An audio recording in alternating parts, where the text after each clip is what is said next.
네, 오늘 오전 관련 보도에서 이 내용을 제목으로 다룬 기사가 많았습니다. 국정원이 있는 곳이 내곡동인데 개인사는 내곡동 뜰에 묻고 나라의 앞길만 보겠다. 이렇게 모두 발언을 통해 박지원 후보자 국정원장에 대한 강한 의지를 다시 한번 밝혔는데요. 그렇다면 과연 인사청문회를 통과해서 박지원 후보자가 국정원장이 된다면 어떻게 될까요? 다른 국정원의 모습을 좀 기대해도 좋을지 평론가님 어떻게 보십니까?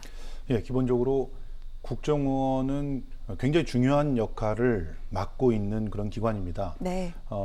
그 전 세계의 아주 중요한 정보들을 취합하고 그리고 정말 국익이 될 수 있는 상황들을 어떻게 이끌어 나갈지 거기에 대한 일종의 대안들을 좀 연구하는 그런 곳이기도 하고 그리고 특히 우리와 같이 그 분단이 되어 있는 곳에서는 북한 관련된 정보를 가장 먼저 수집을 해서 북한과 어떤 것은 또 협조해 나갈 수 있고 또 무엇은 또 경계를 해야 되는지를 명확하게 가려내야 될 그런 역할을 해야 될 곳이에요. 그런데 네. 이 정보를 쥐고 있는 그 강점을 가지고 사실상 국내의 정치를 탄압하는 도구로 쓰여왔던 그 지난한 역사들이 있습니다. 그런 역사를 이제는 완전히 끝장낼 수 있는 그런 기회를 얻었다고 저는 생각을 하거든요.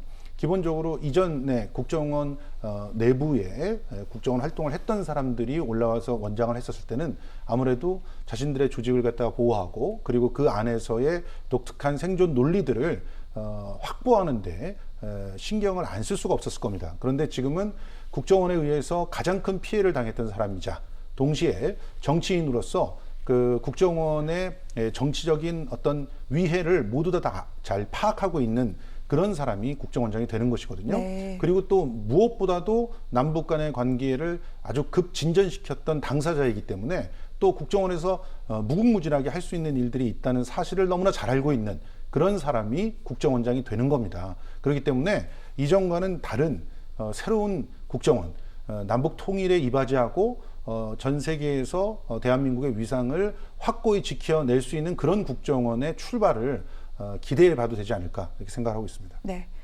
자, 박지원 후보자가 국정원장이 된다면 남북관계에 기여할 뿐만 아니라 국정원 개혁에 있어서 첫 발을 내딛게 될 것이다. 이 부분을 굉장히 강조를 해주셨는데 이와 관련해 조금만 더 의견을 좀 들어봤으면 좋겠습니다.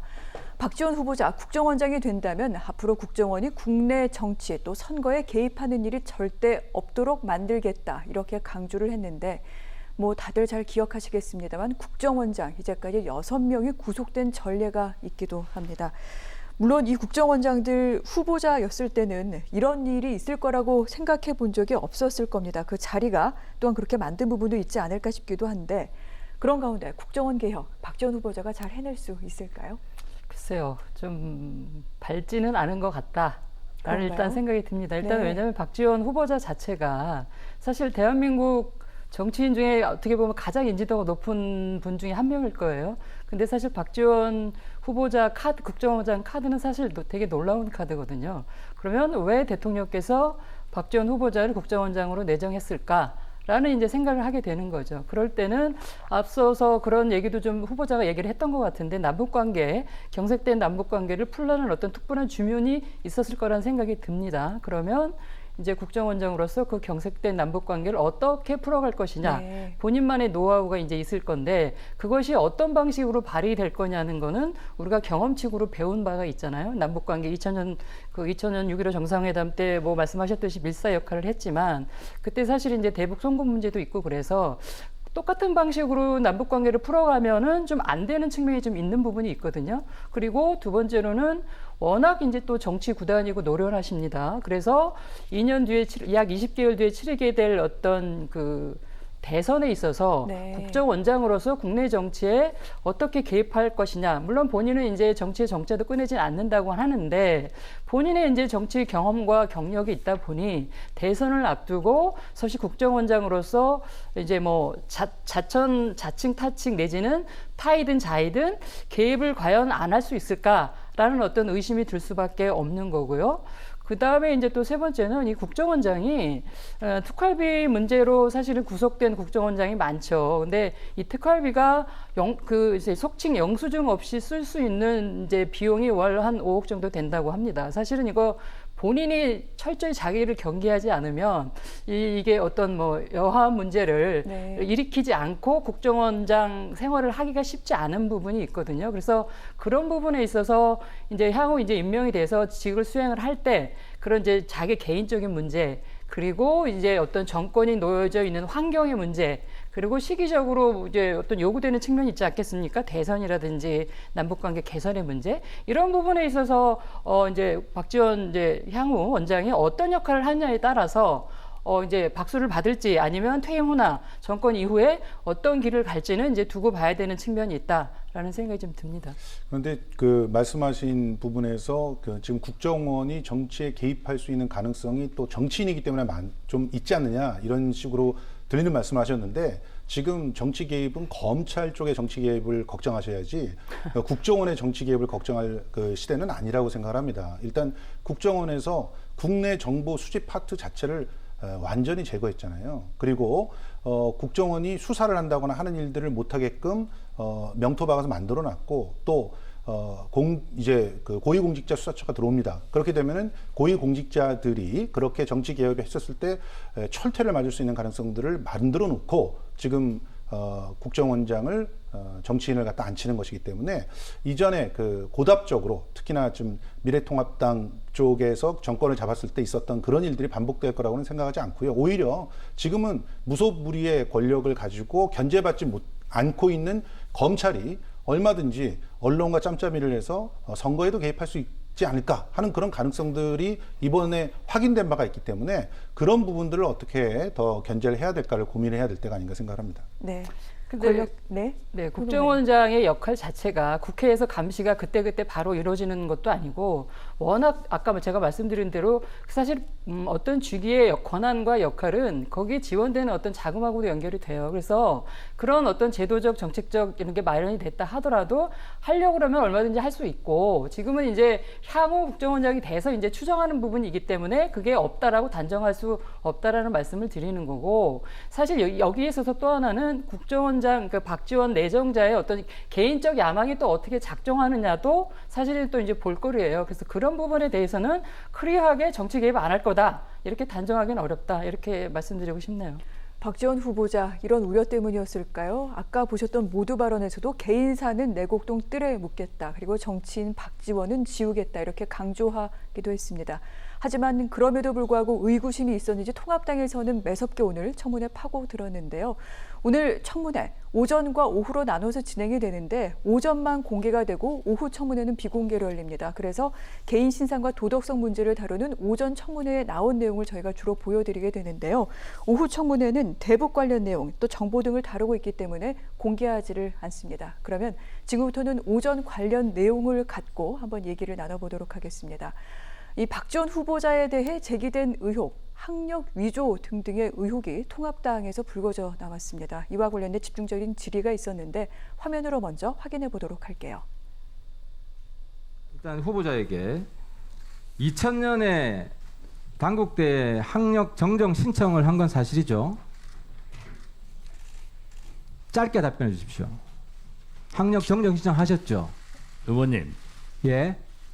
아무리 제가 청문을 받는다고 하더라도 사실이 아닌 것은 그러니까 일단 답변을 좀 위조, 아니 겁박 이런 말씀을 하면서 저한테는 짧게 답변하라고. 본질을 흐리지 마시고 일단 시간 본질이 아니잖아요. 그게 아니, 본질이지. 후보자님 전략을 잘 아니까 시간 지금 아니 저도 하지 의원님 마시고 전략을 잘 알아요. 답변 그렇게 모든 것을 오늘 뱉어놓으면은 그러한 것으로 위주로 나갈 것이다. 그렇게 하지 지금 마세요. 자료 제출도 거부한 게 국민들이 다 보셨고, 답변도 지금 회피 전략을 쓰시는데, 회피 전략이 자, 아니에요. 본인이 지금 학력 정정 요청서 제가 올려드리겠습니다. 저 학력 정정 요청을 했습니다. 어떻게 요청을 저는 했냐? 위조한 적도 자, 겁박한 적도 제가 없다는 질의합니다. 것을 제 말씀. 다시 한번 제가 정리를 해드리겠습니다. 통합당 하태경 의원이 제기한 의혹입니다. 1965년 박지원 후보자가 단국대로 편입될 당시 다니지도 않은 조선대 학력을 가짜로 냈고, 이를 광주 교대로 수정하기 위해서 이제 2000년, 이때는 이제 문광부 장관이었던 시절이죠. 단국대를 겁박했다라고 그렇게 학력 위조 의혹을 제기하고 있는 겁니다. 이에 대해 박지원 후보자 하등의 하자가 없다, 이렇게 얘기하면서 학적 제출 요구 거부를 했고요. 보신 대로 불쾌감을 표시하기도 했습니다. 자, 그렇다면 이 같은 학력 위조 의혹, 최 평론가께서는 어떻게 보십니까? 일단은 단국대 학적을 그냥 제출하면 가장 심플한 건데 제출을 이제 안 한다고 하니까 그리고 이제 본인은 이제 단국대를 졸업했고 전혀 문제가 없다라고 얘기를 이제 하는 거거든요. 근데 저거는 충분히 의심을 할 만하죠. 아무리 55년 전에 일이라 하더라도 사실관계는 뭐 저기 입증을 할 필요가 좀 있는 건데 어쨌든 학적을 제출을 안 하겠다고 하고 전에는 이제 지금은 또 개인 문제라고 개인의 사적인 문제라고 해서 또 이제 거부를 하고 이러니까 65년 이제 본인은 2월에 이제 편입했다고 했는데 실제 졸업한 서류에 보면, 그러니까 졸업한 거 보면 65년 9월부터 67년 2월로 돼 있는 문제, 2월로 돼 있거든요. 그러니까 그 조선대로 학력 5학기 그러니까 조선대학교 학력을 가지고 편입한 것도 문제고, 그거를 2000년도에 광주교대로 바꿨다는 것도 문제잖아요. 그리고 시기도 좀 맞지 않는 부분이 있고, 또 그 시기에 군 입대를 또 병행하고 황제복무, 오늘 오전에 황제복무 얘기는 전혀 뭐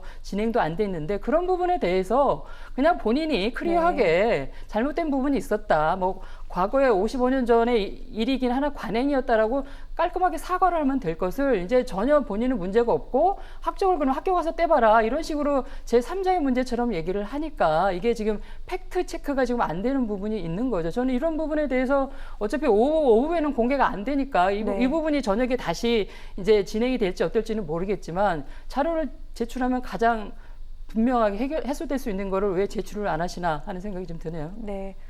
그리고 박지원 후보자의 모습 아마 국민 여러분께서 기억하시는 분들도 계실 것 같습니다. 청문회 저격수라는 별칭도 있었고요. 정치 구단이라고 불리기도 하죠. 방금 하태경 의원과의 질의 답변에서도 전혀 밀리지 않는 모습이었는데요. 이와 같은 모습과 더불어서 방금 있었던 이 공방들, 김 평론가께서는 어떻게 생각하십니까? 구태라고 생각을 합니다. 지금 55년 전의 학력 관계가 더군다나 그 55년 전에 각 대학들이 얼마나 그렇게 깔끔하게 학적을 잘 정리하고 살았는지 모르겠는데요. 저희 아버님도 그때 당시에 대학을 졸업하셨고 했지만 실제로 지금 현재 완전히 전산화되어 있고 정말 체계화되어 있는 그런 학적의 관리하고는 상상할 수도 없을 만큼 허술했다는 것을 본인의 입으로도 증언한 바가 있기 때문에 너무나 잘 알고 있거든요. 그런 책임을 왜 학생이 져야 됩니까? 그 학적이 잘못되어 있으면 학교가 지면 되는 거죠. 그럼 단국대를 어떻게 설득을 하든지 어떻게든 하셔서 단국대에서 핵심적인 증거 자료를 가지고 와야죠. 그런데 하태경 의원은 그렇게 하는 대신에 자신이 위조, 겁박 이런 말들을 쓰시면서 신문 헤드라인에 나오는 걸 선택하신 거예요. 박지원 의원이라면 그러지 않았을 거라고 봅니다. 박지원 의원이라면 아마도 정말 문제가 되는 곳이라면 일정한 증거 자료를 갖고 와서 가령 예를 들자면 조국 전 장관의 청문회 때처럼 자기가 증거가 될 만한 자료를 갖고 와서 그것을 가지고 질의를 했겠죠. 그러니까 팩트 체크를 갖다가 해야 된다라고 하는데 팩트 체크는 그 청문회에 있는 사람이 하는 게 아니라 청문 의원들이 그 의심되는 부분들에 대해서 충분한 증거와 근거 자료를 가지고 문제 제기를 해야 된다고 생각을 하고요. 더욱이 55년 전의 그 학력 문제가 지금 이미 수많은 활동으로 그 사람의 어떤 컨텐츠와 능력이 검증되어 있는 상황인데 그것을 10에 걸어서 도대체 무엇을 검증하려고 하는 것인지 잘 모르겠거든요. 그런 측면에서 지금 이번 청문회도 역시 또 이후에 나오는 질문들 보면 참 굉장히 답답한 질문들이 많이 나왔어요. 사상을 갖다 검증하는 듯한 그런 질문들이 거듭해서 쏟아져 나왔고 계속 학적 문제를 가지고 몇 의원이 돌아가면서 얘기를 했는데 청문회 자리라고 하는 것은 누군가 후보를 떨어뜨리는 자리가 아니라 국민들에게 그 사람이 공직자로서의 자격이 있는지를 검증함으로써 국민들이 판단할 수 있게 해주는 자리라는 점을 좀 기억했으면 좋겠습니다. 네. 자, 박지원 전 의원 장관을 지낸 적이 있습니다. 2000년에 김대중 정부 시절 문화관광부 장관을 역임했는데 이때는 청문회 제도가 도입되기 전이었습니다. 그래서 이렇게 청문회 무대에 본인이 이제 청문을 받는 자리에 선 것은 오늘이 처음이기도 합니다. 그만큼 여러 가지 얘기가 나오고 있는데 말씀드린 대로 오후 청문회는 비공개입니다. 북한 관련 정보 등등과 관련해서 여러 가지 얘기가 오고 가기 때문에 언론에는 공개되지 않는데 평론가님 혹시 어떤 것들이 쟁점이 되고 있는지 좀 전해지고 있는 내용이 있습니까? 기본적으로 제일 민감하게 다뤄야 될 수 있는 부분들이 앞으로 그럼 대북 관계를 어떻게 펼쳐나갈 것이냐. 네. 그리고 거기에 있어서 어떤 부분들이 이제 협력이 가능하며 국정원에서는 어떤 준비를 할 수 있느냐. 이런 내용들이 다뤄질 거라고 보거든요. 이제 그거는 또 그 저의 예상인데 또 여기서도 비공개인 가운데서도 또 뭐 천안함 문제를 가지고 뭐 북한의 책임을 논한다거나 하는 식으로 흘러간다면 굉장히 참 소중한 시간이 사라지는 그런 상황이라고 보는데 어쨌든 이 비공개로 열리는 그 청문회 안에서만은 네. 그걸 가지고 어딩을 받아서 기자들이 써주고 하지 않을 테니까요. 정말 나라를 위해서 정확하게 능력이 있는지 그리고 대안이 있는지를 갖다 검증하는 그런 자리로 좀 국회의원들이 삼아줬으면 하고 기대를 해봅니다. 알겠습니다. 자, 오늘 청문회 제기됐던 여러 가지 뭐 의혹 등등은 방금 보셨던 학력 위조 있었고요. 예전에 대북 송금과 관련돼 박지원 전 의원 유죄로 실제로 실형을 살았던 바도 있죠. 이와 관련하면 대북관에 대한 검증이 있을 겁니다. 또 하나가 이제 이 통합당에서는 불법 정치 자금이다라고 얘기하고 있는 부분이 하나 있습니다. 이와 관련해 오늘 여야가 합의로 한 명의 증인을 채택한 바 있는데 통합당의 주장에 따르면 박지원 후보자가 후원자에게 5천만 원을 빌렸는데 5년 동안 이를 갚지 않았다. 이거 불법 정치 자금으로 볼 수 있다라고 얘기를 해서 이 업체 대표가 여야 합의로 증인으로 채택이 됐습니다만 이틀 전에 출석하지 않는다 이렇게 밝혀왔습니다. 지금 청문회 그래서 증인이 한 명도 없이 그렇게 진행이 되고 있는데 맹탕 청문회가 될 수 있다 이런 우려가 나오는 부분도 있을 것도 같은데 평론가님 어떻게 생각하십니까? 그러니까 의혹이 있는 부분에 대해서 본인이 이제 모르쇠로 일관하고 버티기 자료 제출 안 하고 버티기를 하고 또 이제 증인을 불러서 얘기를 들어볼 만한 것들에 대해서 이제 증인도 뭐 개인적 이유를 들어서 이제 출석을 안 하고 근데 그것이 뭐 후보하고 전혀 얘기가 안 된 바는 아닌 거 아니겠습니까? 상식적인 추론으로. 그러니까 이제 어쨌든 이런 불리한 측면에 대해 불리한 부분 또 부정적인 부분에 대해서는 전혀 이제 사실 확인이 안 되는 청문회가 된다는 말인 거죠. 앞으로 본인의 역량을 과시하고 앞으로 어떻게 할 거냐도 밝혀져야 되지만 청문회를 통해서는 개인의 어떤 도덕적인 문제나 자질 문제도 거론되는 게 당연한 거죠. 저는 그런 부분에 있어서 박지원 후보자가 본인의 어떤 개인사에 대해서는 너무 모르쇠로 일관하고 있다. 그러니까 그런 것 자체도 지금 이제 본인이 워낙 좋게 표현하면 이제 경륜이 뛰어나서 잘 방어를 하는 건데 이제 그런 부분에 대해 있어서는 여전히 이제 의혹으로 남고 있기 때문에 물론 시간이 지나면 그냥 잊혀지겠죠. 그리고 청문회를 했기 때문에 경과 보고서를 채택하지 않더라도 대통령께서 임명은 하실 겁니다. 그러나 어쨌든 이제 이분이 거의 이제 80세가 다 돼가시는 분에 있어서 본인의 과거사가 이렇게 부정적인데 이거를 좀 이렇게 이 순간에 좀 이렇게 깨끗하게 해명할 거는 해명하고 이렇게 갔으면 좋겠는데 그런 선택을 지금 하지 않으신 거기 때문에 사실 이 청문회라는 이 틀 속에서는 한계가 있는 부분이 분명히 있죠. 뭐 강제 구인할 수도 있는 것도 아니고 그리고 당국대에서 학적부를 제출하지 않은 것도 후보자하고 뭐 우리가 증거는 없으나 유추하건대 후보자하고 뭐 교감이 없었겠습니까? 당국대에 요청을 하지 않았겠습니까? 저는 그런 부분에 있어서는 좀 이렇게 상식적이지 않은 부분이 좀 있다. 그리고 모든 여태 청문회가 그렇지만 여든 야든 후보자들이 불리한 거 부정적인 거는 이제 다 제출을 안 하지 않습니까? 자발적으로 다 모르쇠로 일관하고 버티게 하고 있는 이런 청문회가 계속되고 있다. 이런 거죠. 반복되는 청문회를 우리는 계속 보고 있는 겁니다, 지금. 네. 이 같은 여러 청문회의 문제점에 대해서 청문회 제도 자체를 개선해야 된다. 이 부분도 지난주에 한번 짚어드린 바가 있기는 한데요. 오늘 청문회 아마 오후 늦게까지 진행이 될 것 같습니다. 이와 관련해 또한 어떠한 소식이 있는지 계속해서 뉴스 오늘에서 나오는 대로 또 시간을 내서 한 번 더 전해드리도록 하겠습니다.